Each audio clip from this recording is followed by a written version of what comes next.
Ladies and gentlemen, coming to you live from the Lucky Dog studio in a hidden location somewhere in the upper Midwest of the United States of America, it's a brother making his own way but with all the wrong opinions.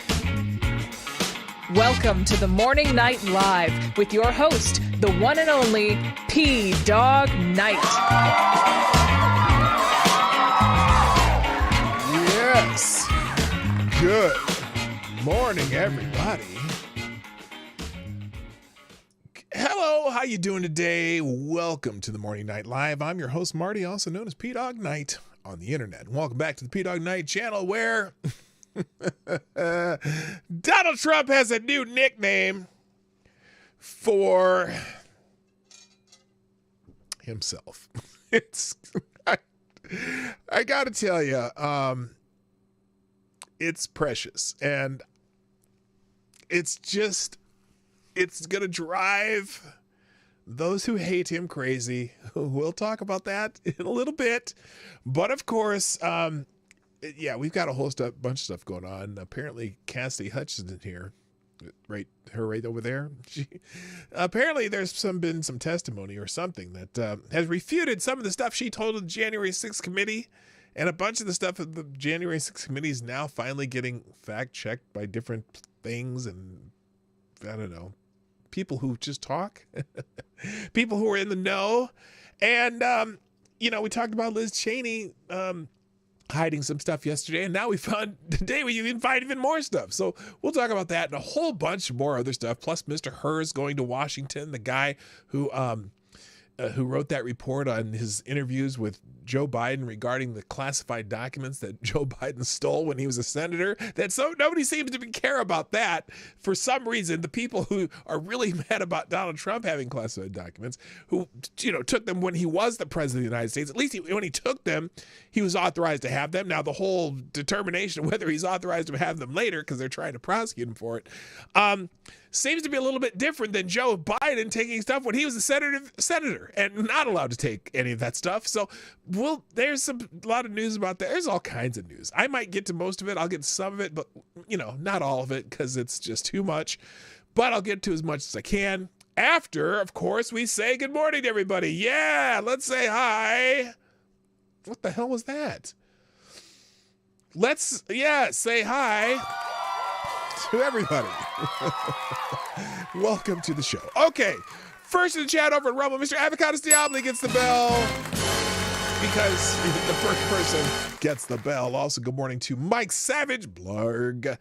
Asmati is in the house, TC is in the house, and Phantom Dogfart, the greatest name in the history of the internet.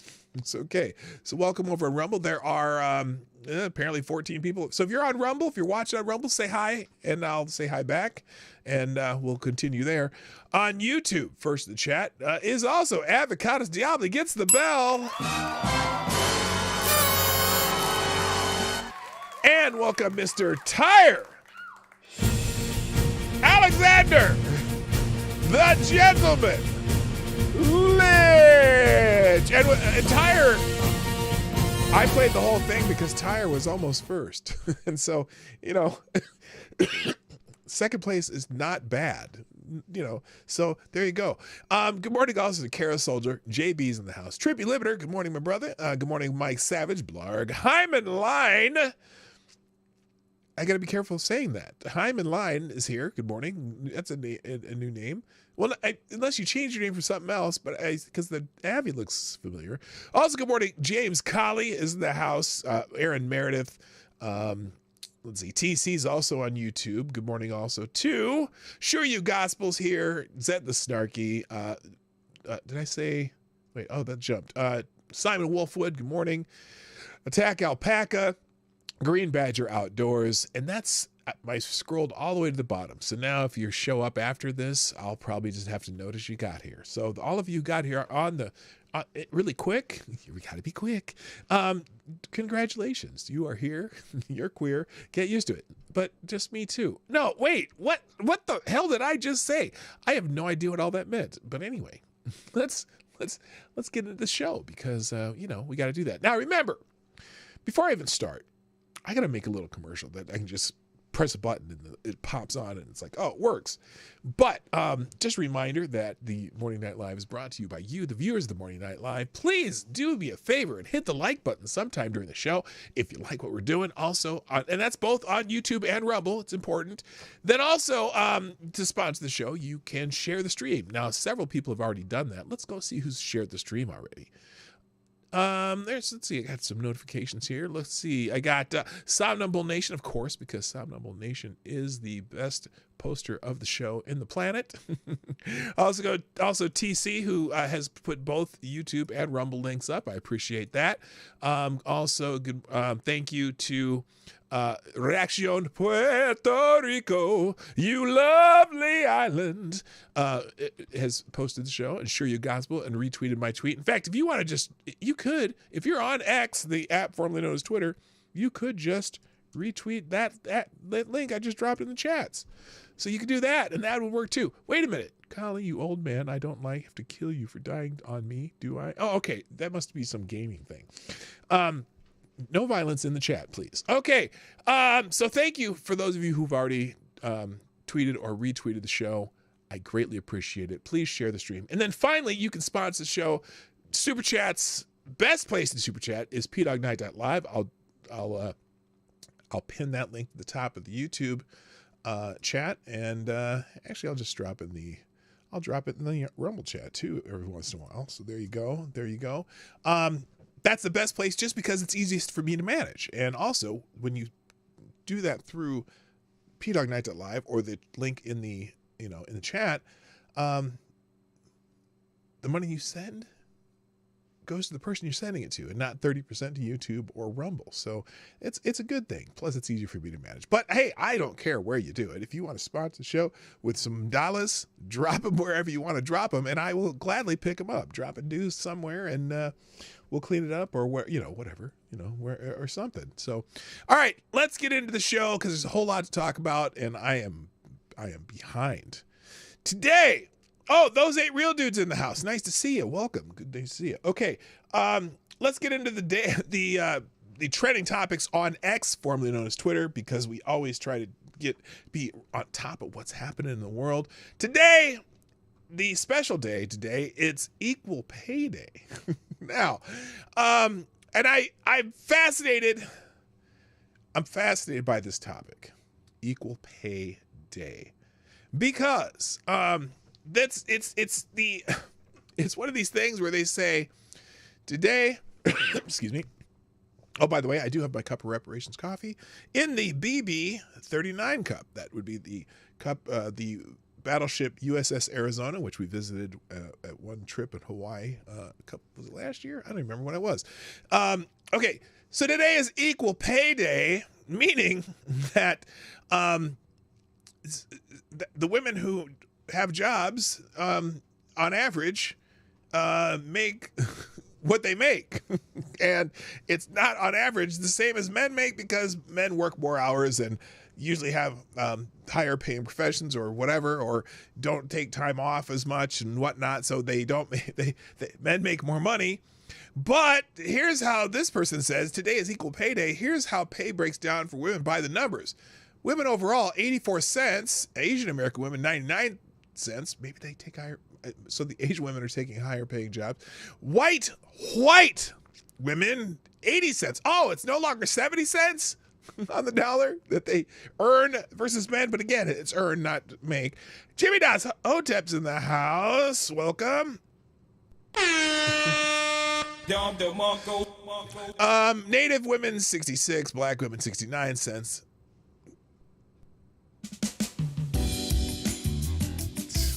Oh, yeah. And Latina women, 57 cents. That's because the Latina women who are working full-time are often in low-paying jobs. I don't know if they count. It's like, is that all Latina women, like including illegal immigrants? I don't know. I don't even know how they would track that. Now the source is the AAUW.org resources. Now, what is the AAUW? Let's find out what this is. The AAUW is the okay, it doesn't even say what it is. It just gives about the AAUW. They don't say what they are. But apparently they have led the fight for fair pay and economic opportunity for women, and the battle continues. Women still get just 83 cents for every dollar paid to a man. Oh, yeah, this whole wage grab nonsense. Look, people make choices based on what their lifestyle might be. For example, women with children may choose to not work as much because they have children and they have husbands who bring in all the money. Or they may take jobs that are more flexible, which sometimes pay less. They work less hours. That's a fact. So of course, women in general, overall, don't make as much as men. Okay? It has nothing to do with being discriminated against. But they still want to perpetuate this myth as though this is I'm sorry, I didn't realize that wasn't on the screen. Here, there, put the whole damn thing on the screen. Let's go. Oh, that's not even it. What the hell? There we go. So, and on March 12th, it's each Equal Pay Day. Each year, this symbolic day is used to raise awareness around and combat the impact of pay inequities. No. Don't ever use that word. That's a bad word. When you hear the word equity, class, you know what to do, right? When you hear equity, run. Okay? Equity is a Marxist communist term that everyone should have the exact same things and make the exact same pay no matter what they do. Okay? But in reality, humans make lots of different choices. For example, I do not make as much as my son, who's a computer engineering wizard. Okay? He's very bright and he's took a career that has a very high pay and he's been getting promoted left and right and he makes a whole ton of money. Do I consider that not being equal pay? Do I deserve equal pay for what I do? No, and I don't expect it. I don't make as much as the best top professional sales dealer at the car dealership because they sell a lot of freaking cars and I don't have the patience to deal with people like that. I don't, there's a lot of people I don't make as much as, but it doesn't mean I need to have equal pay with them because I make a conservative effort to live my life the way I do. And the way I live my life means I'm not going to go bust my ass at that type of job and I'd stick to the jobs that I do. Okay? So, F off with the equal pay day. On average, yes, women earn, and a key word is earn, less. Enough of this nonsense. Enough of this nonsense. You don't need to have a uterus to be a woman. Oh, God. Yes, you do. Oh, my God. Oh, no, because it may have been taken out in a hysterectomy or some shit. Anyway, but here it is. Lieutenant Governor Juliana Strahan from from Illinois. Did you know that women make approximately $13,000 less than their white male counterparts annually in the exact same job? Oh, no. And in fact, young white women in their 20s until they decide to get married and have children generally make more than the average man. Did you know that? And I don't know why that is. Maybe they started out in careers and then they decide, oh, you know what? I might want to pop out a couple pups. But they are all due to choices that people make. You have sacrifices. My friend, I have a very good friend. Very, very prominent physician. And she is a wonderful, we love her. She's my kid's adopted grandma. She was a doctor for her entire life. Didn't get married, had kids. Makes lots more money than probably most men could dream of making. And those are the choices she made. That's fine and good. Some people make those choices. And that's how it works. So stop expecting to be paid equally if you're not doing the exact same job and the exact same number of hours, the exact same production, and the exact same whatever. You know what I mean? You know that the average OnlyFans female makes 5 times what the average, or probably more than that, the average whatever man and OnlyFans? Did you know that female models make 3 times as much as the top male models? That's a pay gap. We need to fix the pay gap. We need to pay male models more. No, we don't, because you chose that profession. And I'm jealous of how you look anyway. So shut the fuck up if you're complaining as a male model not making as much as the female models, because the female models are much better looking. Even women think so. So there. All right, enough about Equal Pay Day, but I'll leave those links. Those links will be in the chat at the end of the show. Now, it's also on X. I really hadn't seen this one before, but apparently it's Tongue Out Tuesday. No, not like that. No. Apparently people put pictures of their pets with their tongues out. Now, I have to scroll very gently when I do this just to make sure I don't see any tongues out that are touching body parts that shouldn't be on the internet, right? Or at least not on YouTube. So anyway, but see, people put pictures of their pets with their tongues out. It is tongue. Aw, look at that. Oh my goodness, that is so cute. So anyway, pictures of their pets with their tongues out. Yeah, be like, I thought you'd see at least one picture of Michael Jordan. Yes, AD. Yes. Okay. So anyway, it's Tongue Out Tuesday.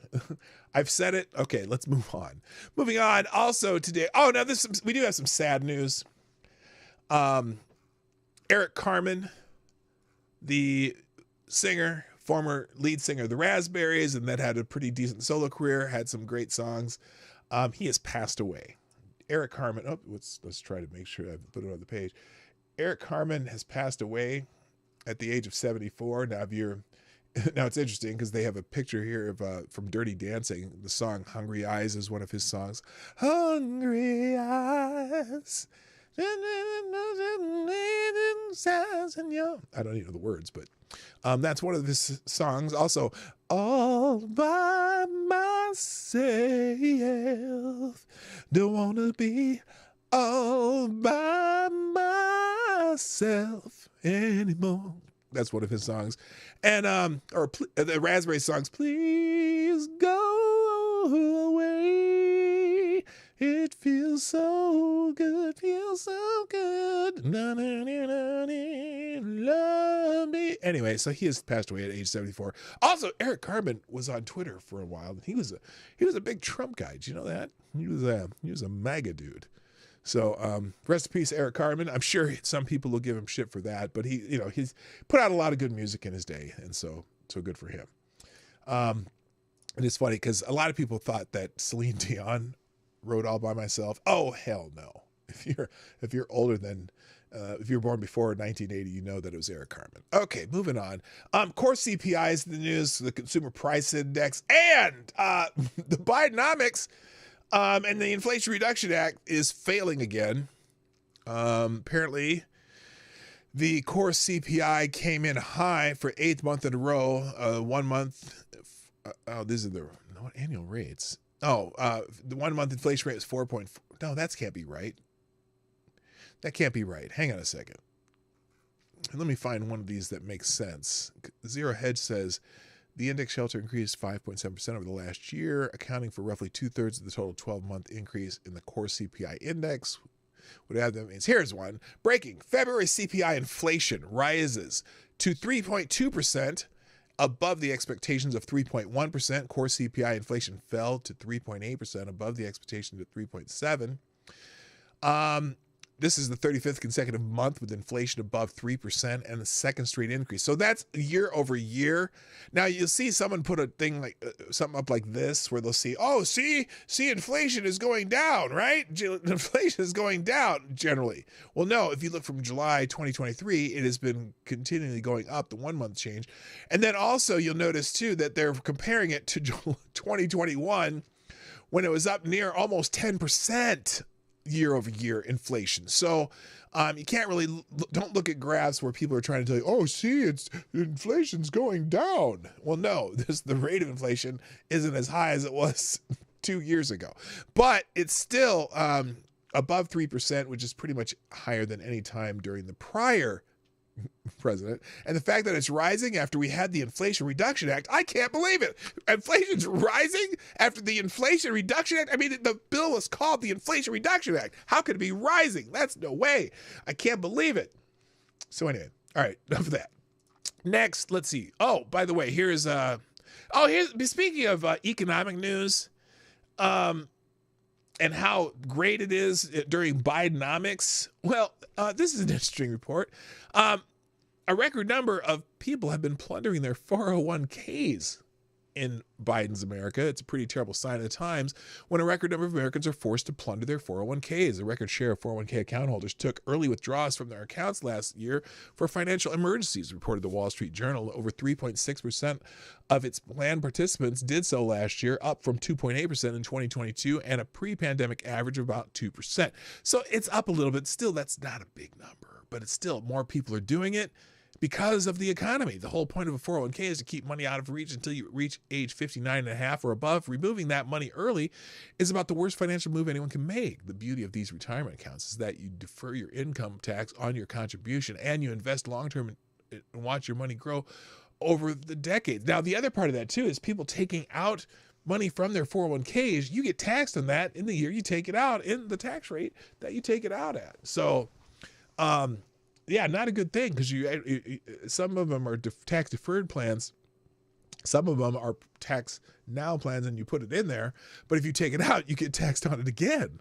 So it's not a good thing. 49 Senate Republicans and Senator Joe Manchin unveiled a resolution that would eliminate President Joe Biden's ESG investing rule, which may politicize 401ks. So that's a whole nother story. But anyway, so that's not. People are feeling the pinch, all right? Moving on. Let's talk about Boeing, because Boeing is having problems. Now, this is, okay, let's see. This is Mario Nawfal, who's awful, but I'm still going to read it. It says Boeing failed 37% of FAA audits. They found 97 incidents of non-compliance in Boeing's 737 MAX program, including failure to comply with quality control requirements.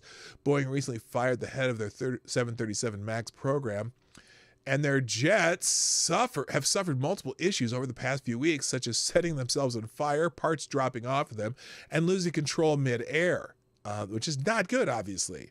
So now, the other thing about this, though, and is this the article? This is insane. A Boeing whistleblower found dead amid lawsuits against the company. Curious. It's curiouser and curiouser. A former Boeing employee who became a whistleblower against the company has been found dead amidst a lawsuit he had been aiding.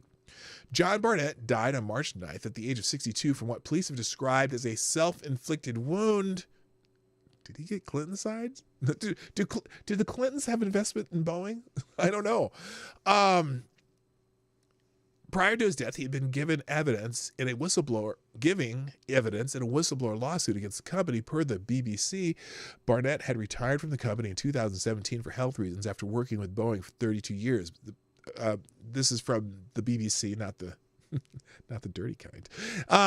From 2010, he worked as a quality manager at the North Charleston plant, making the 787 Dreamliner, a state-of-the-art airliner used mainly on long-haul routes. Hey, I think I flew in one of those when we went to Amsterdam. In 2019, Mr. Barnett told the BBC that under pressure, workers had been deliberately fitting substandard parts to aircrafts on the production line. He also said he had uncovered serious problems with oxygen systems, which could mean 1 in 4 breathing masks would not work in an emergency. He said soon after starting work in South Carolina, he had become concerned that the push to get new aircraft built meant the assembly process was rushed and safety was compromised, something the company denied. He later told BBC that workers had failed to follow procedures intended to track components through the factory, allowing defective components to go missing. He said in some cases, substandard parts had even been removed from scrap bins and fitted to planes that were being built to prevent delays on the production line. So this guy, Yeah. Found gone, ended by a gunshot wound. Apparently, they say self-inflicted. I don't know. Oh, they stopped paying Nikki Haley and they're paying the price. Yeah, could be. Yeah, self-inflicted wound to the back of the head. Yeah, they haven't said where that self-inflicted wound went, but it is challenging to try to do one to the back of the head. I don't know. So anyway. Oh no. Oh no, I did not see this. Okay, I didn't intend to talk about this, but I just saw the link and I'm going to open it. Because yesterday was International Women's Day, apparently. And of course, celebrating International Women's Day, Dylan Mulvaney, yay!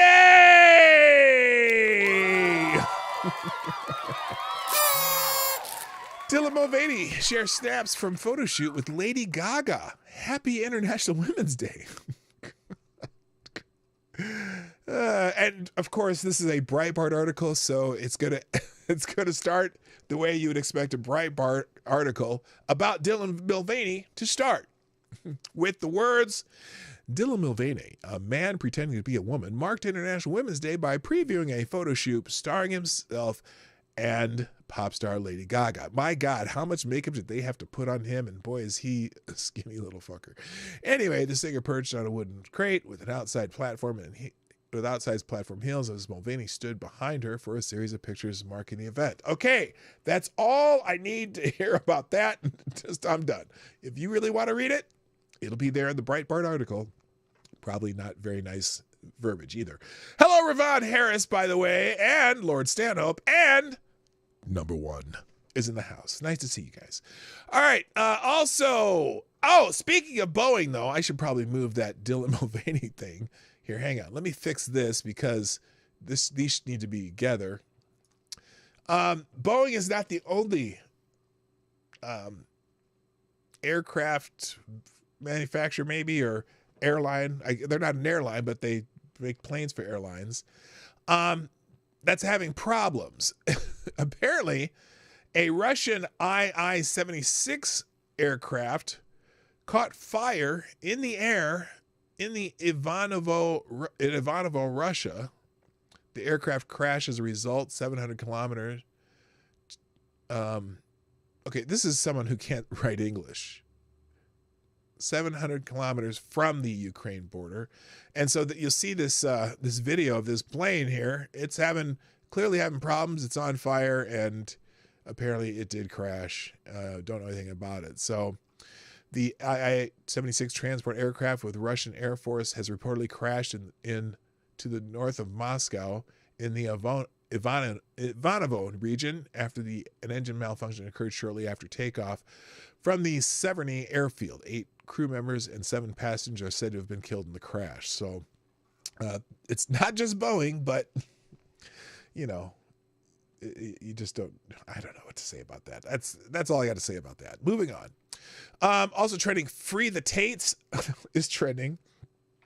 Andrew Tate and his brother Tristan Tate have been arrested again in Romania, but this time not because of Romania. Because, well, here it is. The Tate brothers have been arrested for charges that were already dropped in 2015. That's almost 10 years ago. The only crime, Cobra Tate and Tate the Talisman, is pissing the establishment off. They are political prisoners. Okay, I don't know about that. I don't have a lot of love for the Tates. I don't hate the Tates. I don't care. But there seems to be a bit of a, I don't know. They're kind of scumbaggy, but they say some things that make sense, and so I have mixed issues with these guys. But apparently, they weren't arrested because of Romania. They were arrested because of an arrest warrant in the UK, and apparently there's some kind of a reciprocal agreement between the UK and Romania. So, here it is. On X, 6 hours since their arrest, and didn't see a single person who says they're guilty. Free the Tate brothers. Okay, there's a lot of people who like the Tates a lot and are saying free the Tates. Free the Tates. I saw that in the chat somewhere. Where did I see that? No, Tates. Tate. And good morning, Justin Illusion, and I never said good morning to you, Sovereign Noble Nation. Good morning. How do you do? And good morning, Justine Ellison, too.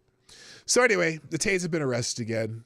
Enough about that. Also, Romania is trending because the Tates have been arrested again. And here's Mario Awful. They were served with an arrest warrant for charges of sexual aggression issued by the UK and taken into custody. Now does that sound weird to you? Okay, an arrest warrant for charges of sexual aggression.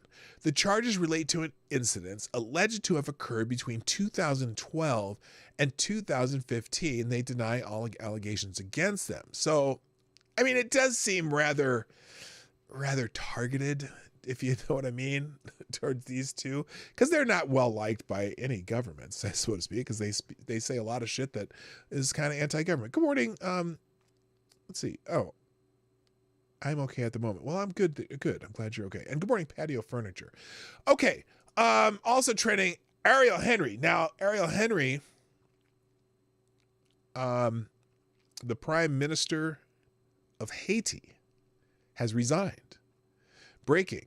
Ariel Henry, the embattled Prime Minister of Haiti, announced that he would resign. Will the United States send $74 billion to help Haiti like they have done with Ukraine? Ooh, that's a little snarky. Let's see. Let's watch this story on Today. Here we go. Here's the story from Today on NBC. Here we go. Let's screen that. There we go. Here's the breaking news. First, we do want to get right to the breaking news we have overnight with Haiti in turmoil. Wrapped by out-of-control gang violence. Its embattled prime minister announcing his plans to step down. NBC's Marissa Parra joins us from Little Haiti, a neighborhood in Miami. Hey, Marissa, good morning. Yeah, here's my other thing about this. Is the United States going to suddenly airlift a bunch of Haitians here? Which, look, this would be a case where seeking asylum would be legitimate. Okay? This is a small island. We're one of the nearest places to there. I mean, and so it would almost seem legitimate, but not so much from people seeking asylum for crossing the southern border from China. China is asshole. All right, let's hear this. Hey, Hoda, good morning. This all comes the same day that leaders of Caribbean nations met in Jamaica to discuss the crisis in Haiti. But notably, the person who has been leading the country of Haiti, Ariel Henry, did not make a presence, did not make an attendance physically or virtually. Wait. It's not all France's fault. I would say that maybe the Clintons have something to do with it too. Just because I'm not sad, and I don't feel like I'm not going to end myself, but maybe the Clintons had something to do with it. I'm sorry, never mind. Hours later that we learned of his plans to resign. So now the big question remains, will the steps that come next bring the long-awaited stability and relief that leaders hope it will? Why would that happen? This morning, Haiti descending further into chaos. After over a week of some of the worst violence the country has seen, the Prime Minister of... By the way, the whole cannibalism thing, I don't know if that's true or not. That could be internet rumor for all I know. I don't know. Haiti overnight announcing his plans for resignation, releasing this video statement urging calm for the people of Haiti, saying he and his team will resign after the transitional consul is created. The resignation coming the same day leaders of the Caribbean nations held an emergency meeting over the crisis. Wait, what? That's Anthony Blinken. He's not a Caribbean nation. Hello, Maddie. He's not a leader of a Caribbean nation, unless you're counting Florida. I don't know. Jamaica. U.S. Secretary of State Antony Blinken flew down to meet with the leaders, saying earlier Monday that Haitians cannot wait any longer for a path to security, stability, and democracy. What we've seen in recent days, again, should remind us that the already challenging and difficult security situation now deteriorated even further. Instability has worsened in Haiti since the 2021 assassination of then Prime Minister Jovenel Moïse, and Ariel Henry then came into power. Yeah, and the the gangs wanted to assassinate him. He said if he came back into the country, they would kill him. Best-selling author Mitch Albom runs an orphanage in Haiti and spoke to Today in 2021 when 17 members of a missionary group were abducted by members of a Haitian gang. There's not a lot of hope because you're right, the government has collapsed. The police, you can't trust. One of the most notorious gang leaders is a former police officer. But last week, gangs that usually fight each other banded together, attacking the presidential palace, the airports, even the prisons, releasing... It's an insurrection. Thousands of prisoners. Over the week. Okay, I don't care about any of it. Anyway, that's the point. Haiti is still in chaos, and now the prime minister is going to resign. They're going to have a transition to something. Who knows what that means? Okay, so Haiti is also trending. I don't need to. I'll put both links in here. Now this is interesting, though. Now this is interesting because yesterday, if you know who Ian Miles Chong is, he's kind of he's a mixed bag, shit bag on the internet. But anyway, he seems to always just he lives in Malaysia or someplace over there in another part of the world, and but he's always stirring up shit in the United States, and he's very into U.S. politics, and he's tends to be on the conservative side, and so people like him, but he's also kind of a shitbag because he's always trying to stir the pot. Well, he got an inquiry from NBC News. Just received a request for comment from NBC News asking me to prove cannibalism exists in Haiti. I wish I was making this up. Now, and that's why I was saying, is there really a question about that? I don't know, because I don't know. First of all, they had videos of some shit that I refuse to watch because it's just, that shit's gross to me if it's real. But here it is. Dear Ian, I'm seeking comment for NBC News for an article we're writing about the allegations of cannibalism in Haiti. I see that you are tweeting on this subject frequently in recent days, seemingly treating the allegations as fact. Can you tell me the basis of your tweets? Is it only that one article in the British Star Express with the single unnamed source? Do you have any further comment on why you're choosing to discuss this? And what evidence have you seen? Many thanks. So this, obviously, you know what this is going to be. This is going to be a hit piece on Ian Miles Chong, and because it's written in the Taylor Lorenz style of journalism, questioning, But anyway, other people talking about gang leader barbecue issues, warning to the world, stay out of Haiti. This is 2 hours ago. Dear Jimmy, today we tell the international community to give Haiti a chance because of what is happening in Haiti now. We Haitians have to decide who is going to lead the country and what model of government we want. We are going to figure it out, how to get Haiti out of the misery it is in. The international community continues on the road you are now. If the international community continues on the road you are now, it will plunge Haiti into further chaos. Okay, interesting. I don't know. I'm not an expert on Haiti. But it's just weird that NBC News is pressing Ian Miles Chong on this. That's just really odd. So anyway, more about Haiti in the videos and links in the, in this particular topic, which will be linked in the one tab link that I'll drop in the chat at the end of the show.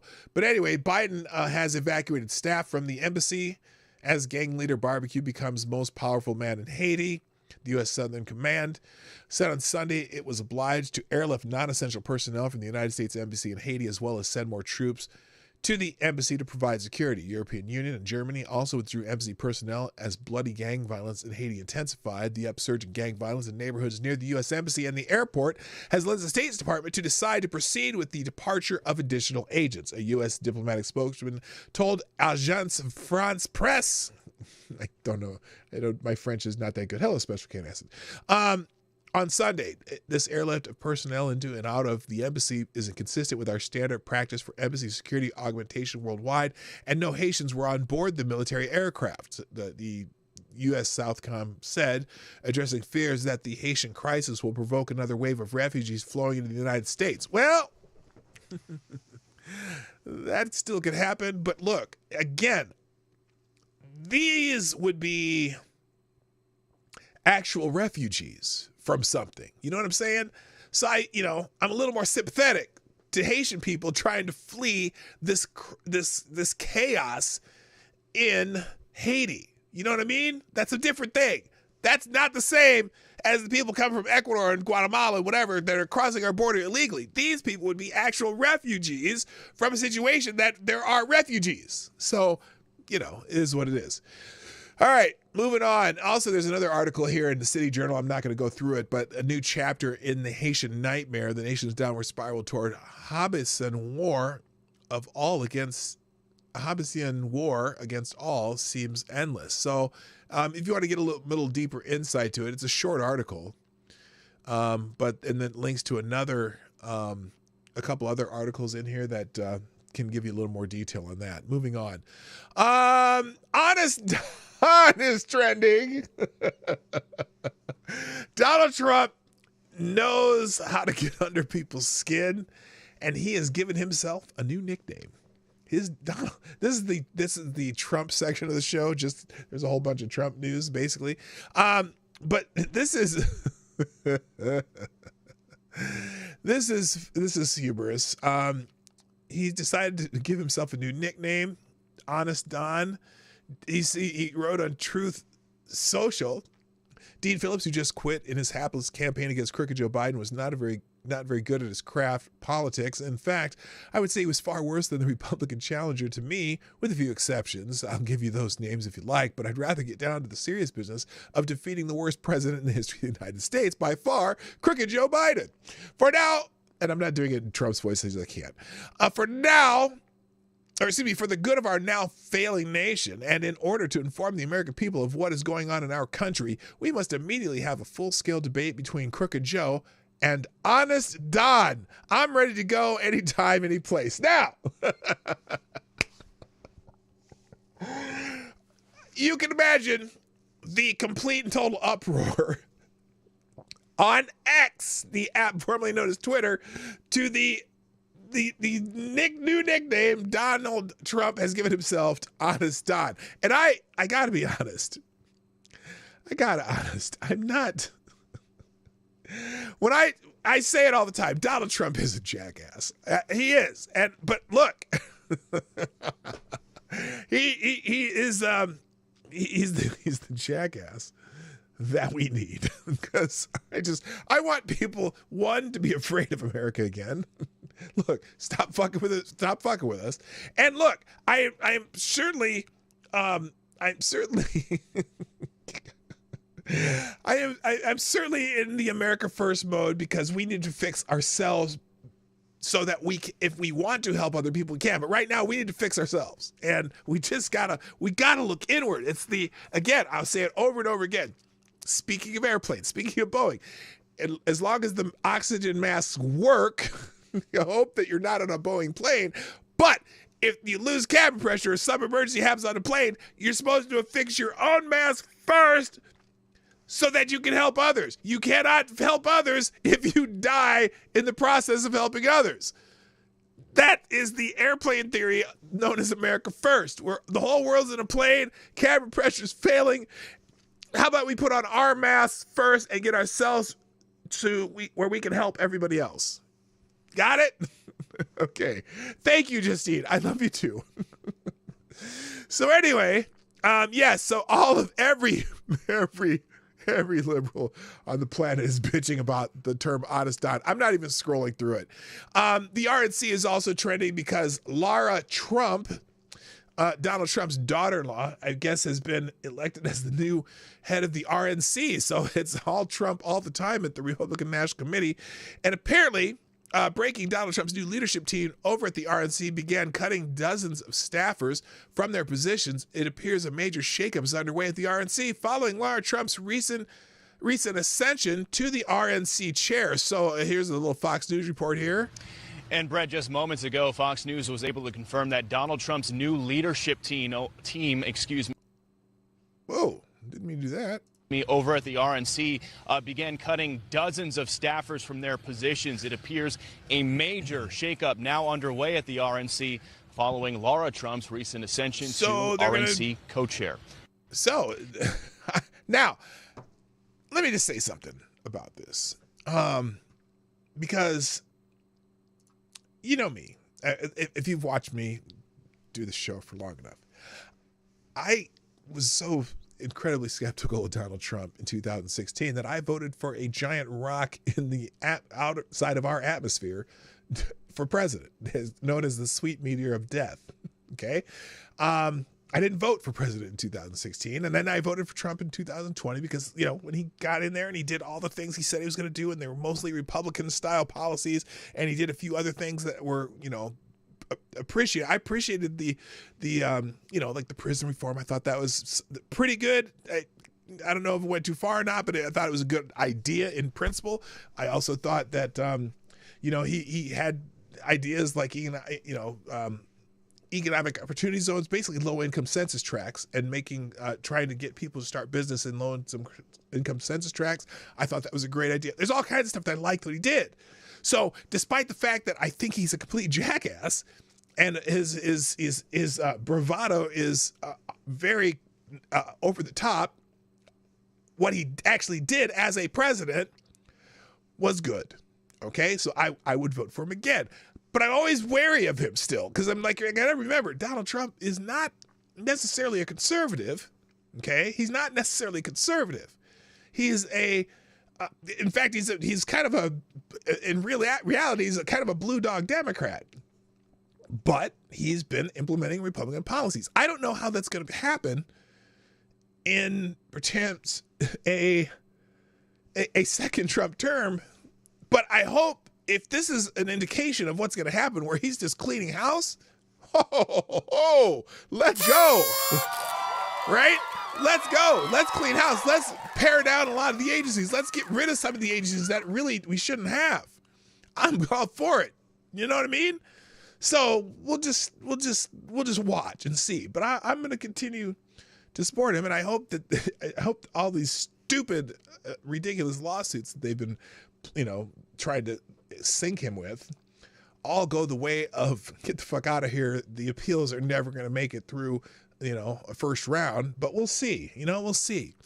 All right, real quick, I just want to do a quick thing here before I move on. I want to check the notifications again because there's several more, and perhaps it's because a lot of you have also retweeted the show. Yes, thank you. Jimmy Das Hotep tweeted out the show, and also another guy V. Thank you very much. And I think that's it. Okay, there we go. All right, let's move on. So the RNC. Oh, Cassidy. Now here's let's talk about her. Cassidy Hutchenson. So Cassidy Hutchenson is trending today, and for a couple reasons. Okay, for a couple reasons. Apparently, remember when Cassidy Hutchenson testified before the January 6th committee, and she came up with all these wild stories about stuff. And the one particular story, though, the one particular story that she told was about when Donald Trump was being transported from the ellipse, and instead of going to the designated area where they were going to continue the rally on the other side of the Capitol, that got, you know, the path to the Capitol got breached, and so everyone went to the wrong place and didn't go to this other place, and so then they had the police beating people with sticks and stuff and throwing flash bombs, and there's the people trying to get in the building, all that stuff, where all the chaos happened, right? None of that was supposed to be there. They had a whole different section that they had reserved to continue the rally in a nice, peaceful, patriotic way, right? Just like Donald Trump said. But then the Capitol riots happened, right? Because they were in the wrong place at the Capitol, and then all hell broke loose and whatever.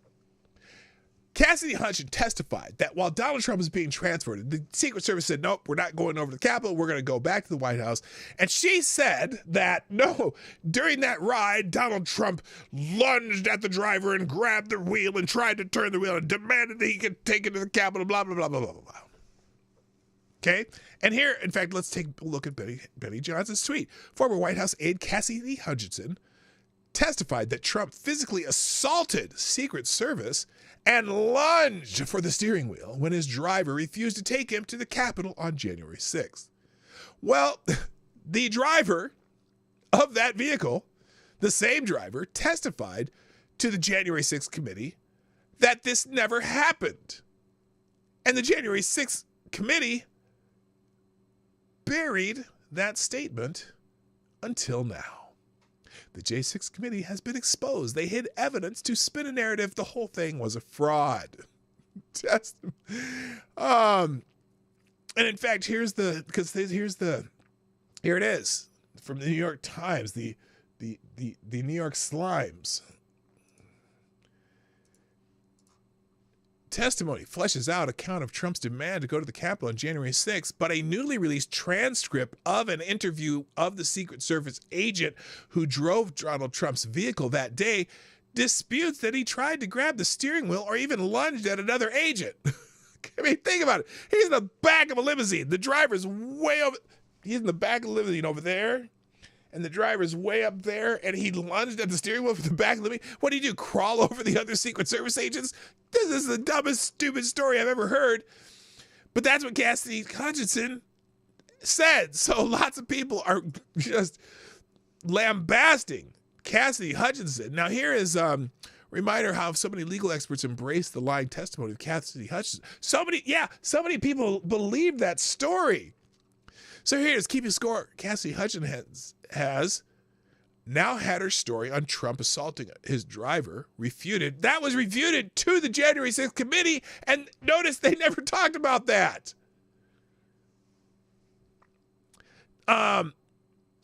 Made up story. Okay. Oh, and then he said, made up a story about my wife getting secret White House info at clandestine rendezvous in Georgetown and is getting sued for libel by Tony Bobulinski. She's doing great. So anyway, here's Greg Price in the same story. Breaking the driver of the beast on January 6th testified to J6 committee that President Trump never physically assaulted Secret Service agents or lunged at the steering wheel when they refused to take him to the Capitol. This was the chief claim that that lying former White House aide Cassidy Hutchenson made in her June 2022 testimony to the J6 committee. The transcript from the driver was also never released by the January 6th committee. It was only revealed today. So what was that? When did that committee, was that committee 2 years ago? It was in 2022. This bullshit committee that, and they never released that part of the testimony, but they still released, they let Cassidy Hutchenson go up there and tell this silly story.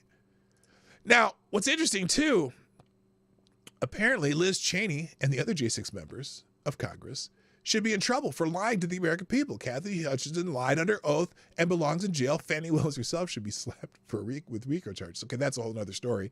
That's Representative Marjorie Taylor Greene saying that shit.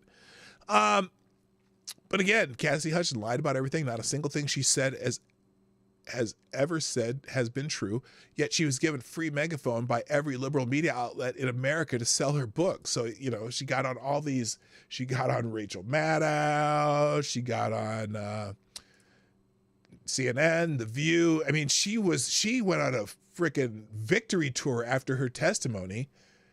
And now we find out she was lying. So here it is. In fact, Peggy Noonan, the courage of January 6th, Cassidy Hutchenson. As I scroll through this, I just laugh. Now, and then there's still people, former White House aide Cassidy Hutchenson on Trump. This is someone who hates Trump. He is a fundamentally dangerous man who is unfit to be in the Oval Office. I know that because I was there. Well, you lied to the damn committee. You lied. You would lie your ass off. Who can tell me what movie that's from? All right. Also, let's see. I think there's here it is. Trump Secret Service driver reveals critical detail which January 6th committee hid. So there's a whole article on it. We don't need to go through it again. But what's interesting is she was a surprise witness brought to testify by Liz Cheney herself.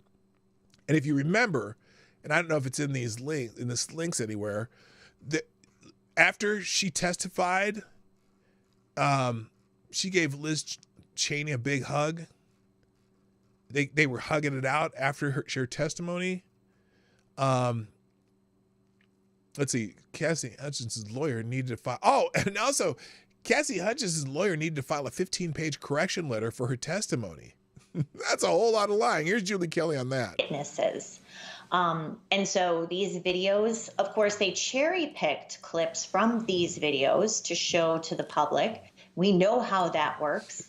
Keep in mind, too, Steve, Cassidy Hutchenson's lawyer filed a 15-page correction. 15-page correction. 4 or 5 interviews, depositions that she gave to the committee.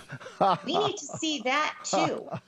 15-page correction. Transcript Hold is it. missing. Hold it. Whoa. What do you mean? Hang on first a second. Cassidy Hutchenson, and this is why the committee was a joke, because they didn't have a ranking member and you didn't have minority counsel. This is why Watergate and these other ones took a different direction, because you get to look at the evidence and you get to cross-examine the witness.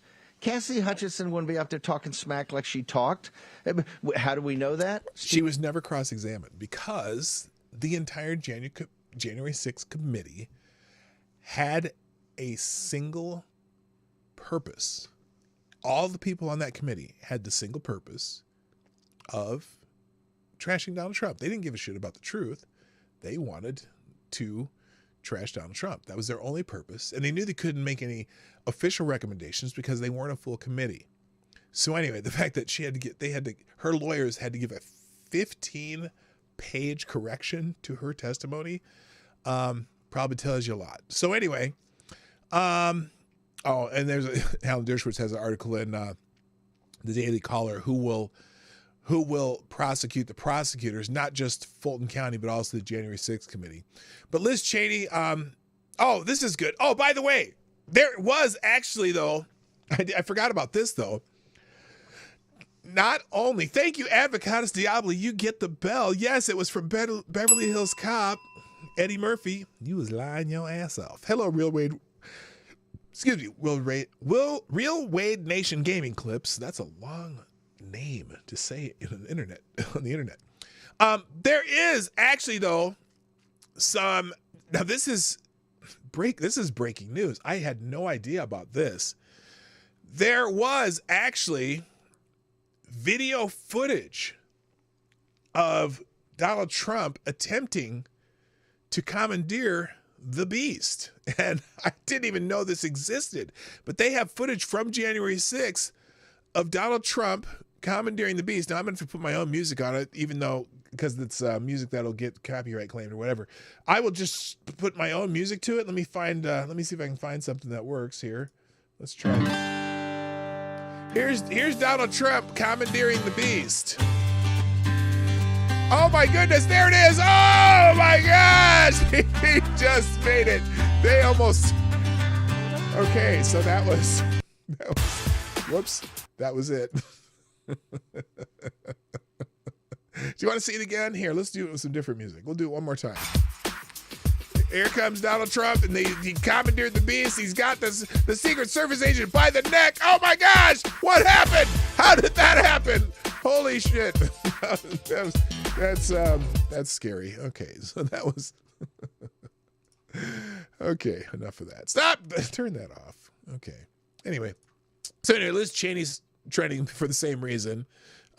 Nick Searcy says, you lied, Liz Cheney, and because of your lies, many lives were ruined. Just ask Sarah McAfee, U.S., and Jerry Perna. Trump did... Oh, here it is. So he's responding to this.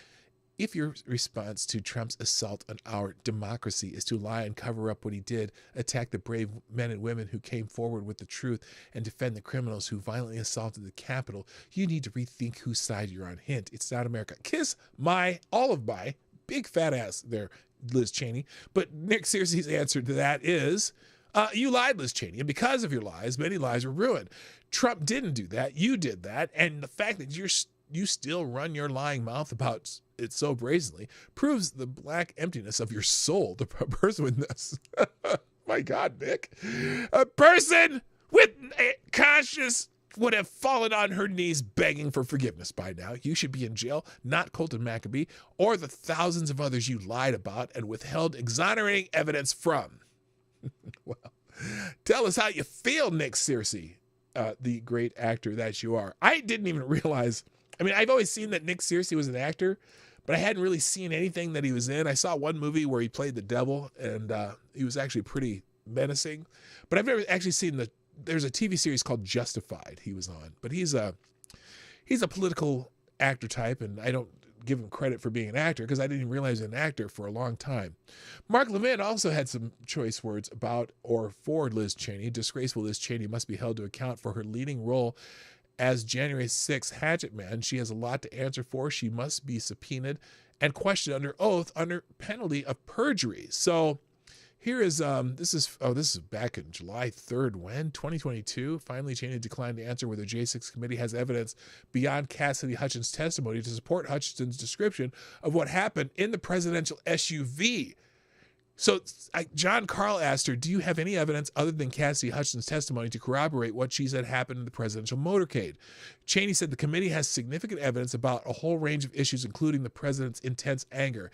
I think you, Carl, anger not at being allowed to go to the Capitol. She says, yes, exactly, at that moment. And so let me just leave it here. I think you will continue to see in coming days and weeks additional details about the president's activities and behavior on that day. But they had the testimony of the driver. Liz Cheney, you were lying your ass off. just like Cassidy Hutchenson. Holy shit. Anyway, and so there's a whole article in here in The Federalist. I'm not going to go through it, but Liz Cheney covered up Trump's push for National Guard on January 6th in a political memoir, which we talked a little bit about yesterday. There was evidence that Donald Trump did make National Guard available to the mayor of D.C. and other people who would have to be the ones who ordered it. And Cheney lied about that too. So it's we talked about that yesterday, though, so we'll go on. Judge Cannon is trending. Again, more Trump news. Judge Cannon is the judge in the Trump documents case. And apparently people are mad because Judge Cannon is in no hurry to do this case. Someone here says, out of everything Trump did to empower and elevate all Americans. No, this is not the one. Here it is. Jack Smith doesn't even have a case against Trump, and everyone knows it, especially Judge Cannon. It's time to she just gets it over with and tosses the case already. U.S. District Judge Cannon denies special counsel Jack Smith's request to obtain Trump's lawyer's communications. Jack Smith wanted to have deposed Trump's lawyers, like his lawyers, like attorney-client privilege lawyers, about the documents case. And then here, Bill Kristol reminding all, in light of CNN's Brian Butler's interview, that Trump appointee Judge Cannon, confirmed by lame Doug GOP Senate, is slow-walking this open and shut serious case to delay it past Election Day. Where's the outrage? Bill Kristol, kiss my ass. Okay? So here's, okay, let's go to the New York Sun article because this tells you more details. So Judge Cannon, this is the New York Sun, in what could be a win for Trump, appears open to disqualifying naked Emperor Jack Smith. And the jurist says that briefs taking the position that special counsel's appointment was unconstitutional could be of considerable help to her. Damn it, I can't even do this one. That pisses me off. Hang on, let me see if I can. Let's see if this archives yet.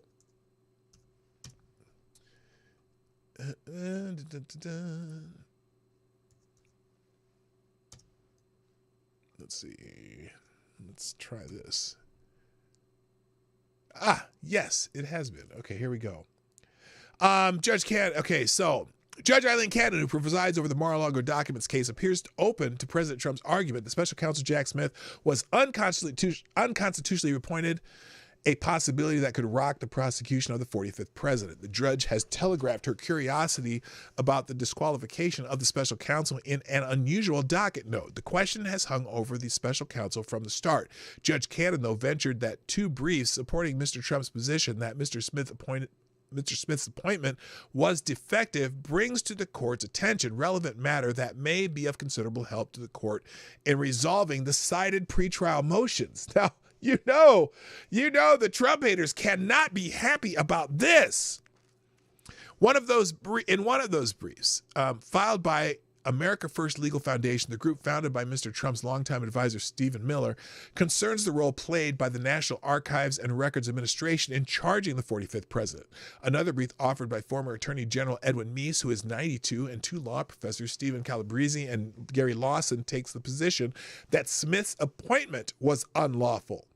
Judge Cannon's judgment that the brief may be of considerable help suggests that she is taking seriously Mr. Trump's constitutional contention, made both to her and before the Supreme Court in the January 6th case, that Attorney General Garland's choice of Mr. Smith violated the Appointments Clause. That section of the National Parchment ordains that the president, quote, shall nominate and by and with the advice of consent of the Senate shall appoint ambassadors, other public ministers and counsels, judges of the Supreme Court, and all other officers of the United States whose appointments are not herein otherwise provided for, and which shall be established by law, end quote. Mr. Smith, it turns out, was not nominated by the president and was not confirmed by the Senate. His appointment was solely at the discretion of General Garland. Mr. Meade et al. And Mr. Trump contend that Mr. Smith does not have the authority to prosecute this case. A key designation, the former president and ex-attorney general argue, is that Mr. Smith is not an inferior officer of the United States, but a principal officer, and thus requires Senate confirmation. So that's, constitutional legal mumbo jumbo for all of you. But hey, if they did it incorrectly, Jack Smith would be off the case, and that would mean they'd have to start everything over with some other hapless, shitbag lawyer from D.C. So anyway, that's why some people are going to be pissed off if the Supreme Court's hearing that same argument. So it'll be interesting to see what happens with that. And also they're mad because she's going to release the name of the witnesses as they, because this is the court where they were trying to say, well, Jack Smith was arguing, well, no, we can't make any of these things public because then that'd be the witnesses would be in danger from the MAGA extremists. And she said, shut the fuck up. It's a court case. This is what we do. And you can just kiss somebody else's ass. You can kiss Marty's ass for all you want. All right, let's rush through the rest because I got to get going. Chris Cuomo is trending because apparently Tucker Carlson interviewed Chris Cuomo, and it's supposed to be an epic interview. So I'll put links to that in the one tab link. Also, Mr. Hur,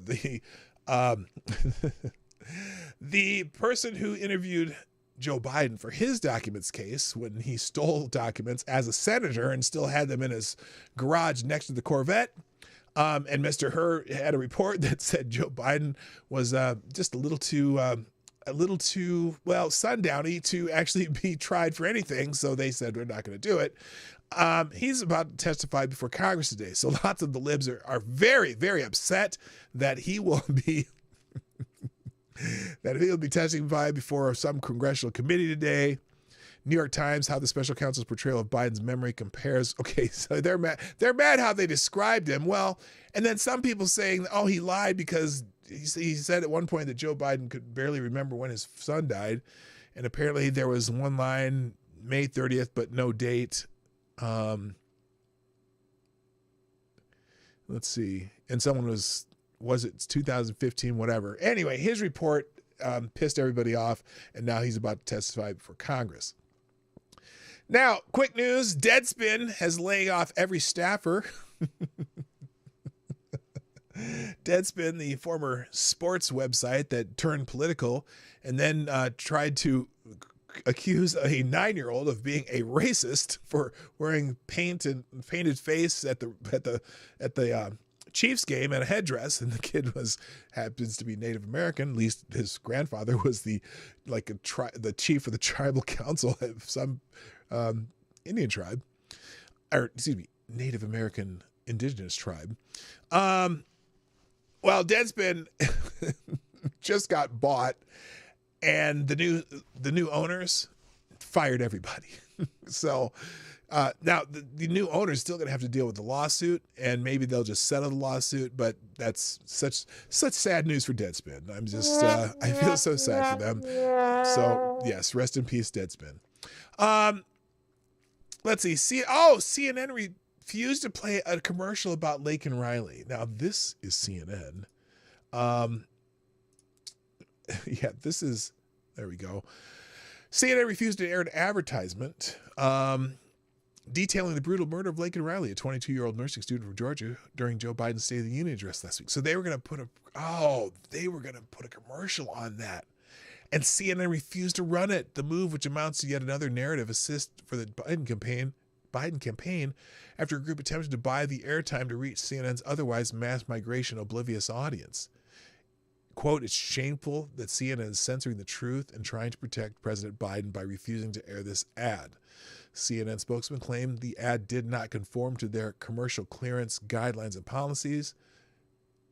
The controversial commercial features footage from Biden's 2019 debates and criticizes the 46th president for failing to deport criminal illegal migrants, Jose Antonio Ibarra.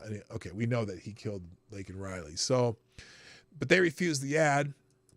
There's an article in PJ Media about the hypocrisy of democracy, which certainly just the thought that they're trying to remove the other party's candidate from the ballot means they're full of shit. But you can read that one in PJ Media. In the Daily Wire, Texas public school teaches that strengthened immigration laws are oppressive. Let me guess. It's got to be a school district near Austin or something. Let's see. A official curriculum had a Texas school teaches students that strengthening immigration laws to secure the southern border are part of a system of oppression targeting Mexican Americans, according to documents obtained through public records requests. A politically charged message was a part of a high school class called Advanced Ethnic Studies, Mexican American Studies at the Round Rock Independent School District just outside of Austin. I knew it! I knew it! I knew it was in Austin! I knew it was near Austin. The goal of the class, according to documents, is for students to be able to describe how significant events from 1975 to present has strengthened systems of oppression against Mexican Americans. What do you mean oppression? They're all over Texas, and they're proud Americans, the ones who are Mexican Americans. But how is it oppressing Mexican Americans? It's oppressing people who want to cross our border illegally by not allowing them to cross our border illegally, but it's not oppressing Americans. God. Holy shit. And also, the people crossing the border these days, they're not Mexicans. Nah, they're from a bunch of other countries from all over the world, not Mexicans. But that's what your public school teaches you, that everyone's oppressed, except for you white people. I know it. In legal insurrection, Rhode Island lawmakers consider a law to advance DEI ideology in public schools. So Rhode Island wants to jump on that bandwagon. You know, the worst part of that, if you just taught that diversity can happen and it's not a bad thing, great. If you're teaching that inclusion just means that, you know, people are people, so why should it be you and I should get along so awesomely? But then you have that equity, that little equity thing in the middle there, and whenever you hear the word equity, class, what do? Run. That's the problem with the DEI part, okay? Diversity happens. You don't have to force it. Inclusion, yeah, be nice to people. But it's that equity thing. Yes, you caught the Depeche Mode reference. Very good, Advocate Stably. You're just up on my little music cues, aren't you? Anyway, so you can read about that because they're stupid. In Georgia, apparently the black vote is beginning to slip away from Biden. Yes, there's the Republicans in Georgia. There's a lot more black people who I don't know if it's going to slip away from President Joe Biden, but the establishment meeting has been warning that, underscoring the concerns among Democrats that former President Donald Trump has a strong chance to win the Peach State. The black vote plays an outside role in Georgia compared to many states. Georgia, a swing state, Biden won in 22 by half a point, has the second largest black population in the United States. 33% of the 2020 presidential election voters in Georgia were black, according to U.S. Census data, and many black voters have soured on Biden. So yes, it's a possibility that he could pick up a few more black votes. They don't only need about a half a point compared to last time, and he is leading in that state. So good luck, President Biden in Georgia. There's a report in Legal Insurrection of Virginia Diversity, Equity, Inclusion Office has a hostile, toxic work environment, including sexual harassment. So the DEI office has a sexual harassment problem. Fan-fucking-tastic. You can read that yourself. Let's see. Also in Legal Insurrection, that fire in Texas, apparently power lines have been reported to be the cause of that wildfire in Texas. Thousands of cattle died in the blaze, and ranchers face off a daunting task of taking care of the survivors. Yeah, it's in ranch country. Gee, another case of where farm animals have been had the worst outcome from some fires. By the way, there's also a chicken plant. I can't remember. It's a chicken plant in Texas that was ablaze yesterday. And apparently like 1.8 million chickens perished. It's funny how the food supply places are just getting devastated by fires and weird disasters and shit. I'm getting, there's some conspiracy theories about that. And I've been like, come on, that can't, wait, what? Again? What? Again? I'm kidding.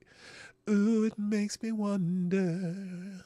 In the Daily Caller, Housing Secretary Marcia Fudge is going to retire just months before the election. Now, I don't remember if you remember her confirmation hearings, but everyone was wondering, why did they nominate this woman?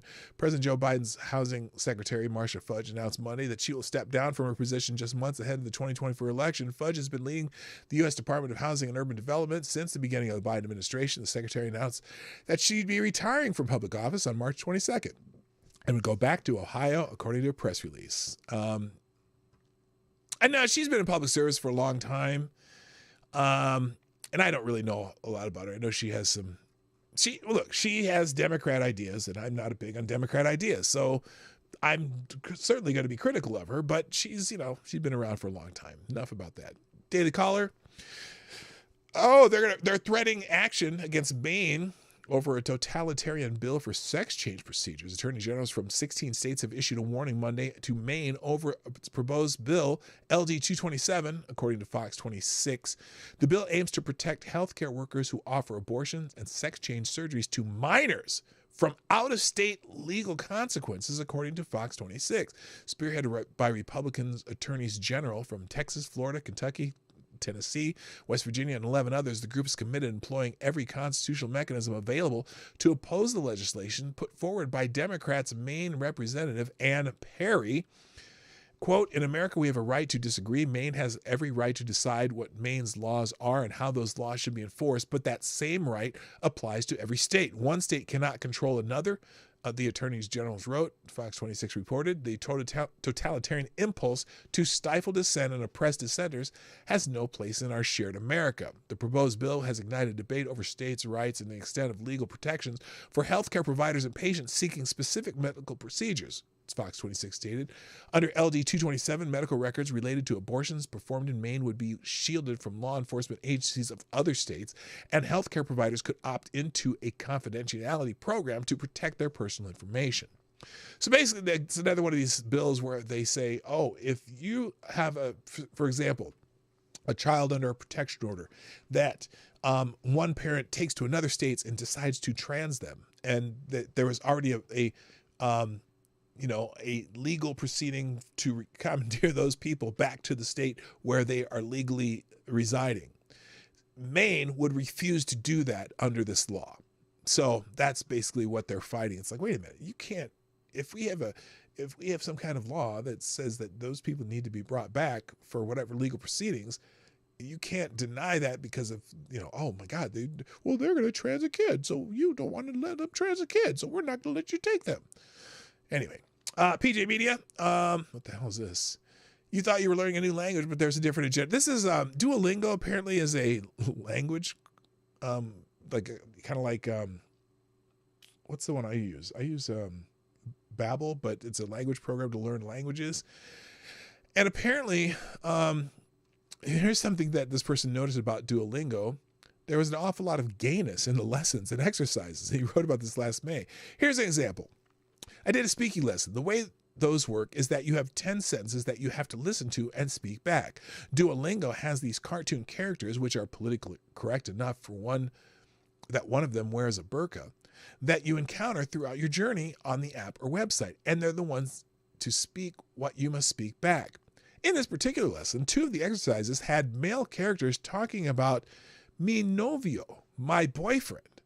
Another male character spoke about mi esposo, my husband, while a female character said something about mi esposa, my wife. If you're keeping score, that's 4 out of 10 exercises dealing with same-sex relationships, as if that were the most common relationship in any given state or country. Lest you think this is some special phenomenon for Pride Month Advent, I've noticed several gay and lesbian exercises throughout my time using the app. While none of the characters are explicitly gay in and of themselves, though I have my doubts about one of them, many of the characters will blurt out a sentence about same-sex relationships from time to time. So, I mean, basically they're indoctrinating people who use their language learning program. In Breitbart, coup plot, Biden's intel agency expect protests to topple Netanyahu from moderate leader. Now this is... This is like telegraphing some CIA shit, isn't it? U.S. intelligence agencies are claiming they, quote, expect, end quote, protests to bring down the Israeli government and replace Prime Minister Benjamin Netanyahu, who has been an obstacle to President Joe Biden's plans for the Middle East. Now, isn't that fascinating? Now, think about it. Right now, 80% of Israelis approve of what Netanyahu's doing with this issue in Gaza, right?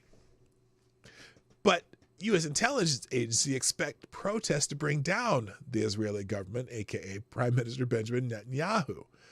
Yes, there you go, Ed Costelli, you got it. Expect means U.S. is funding, must be funding some so-called moderate groups to protest and take down the current government. So that's an interesting development.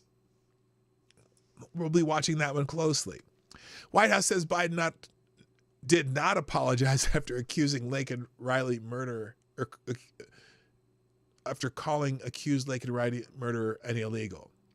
The White House said on Monday that President Joe Biden did not apologize when he said during an interview on MSNBC that he should not have referred to the suspect in the murder of 22-year-old college student Laken Riley as an illegal.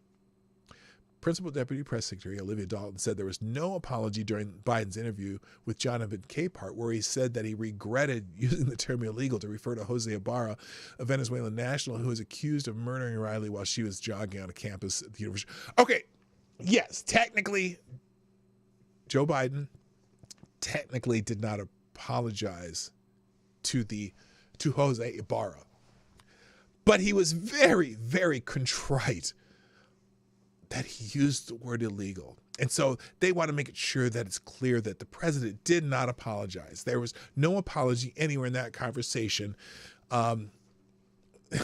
Whatever. You cry, you bowed to the altar of political correctness when people called you out for using the word illegal. Oh, I regret that. Yes, saying I regret something means being apologetic. He was apologetic, exactly. Daily Wire taking executive action on the border. I'm counting on the border action happening by itself. What does that mean? Apparently he won't.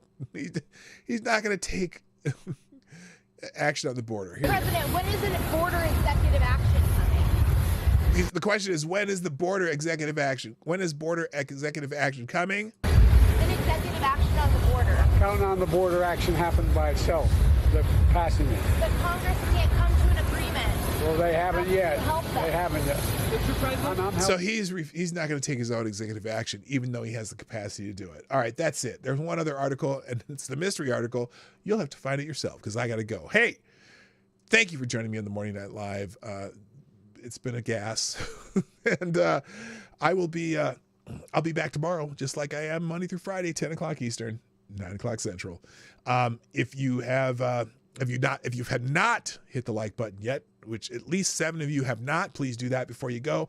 Share the stream after the show too. I will be tweeting out a different link that goes right to the beginning of the show.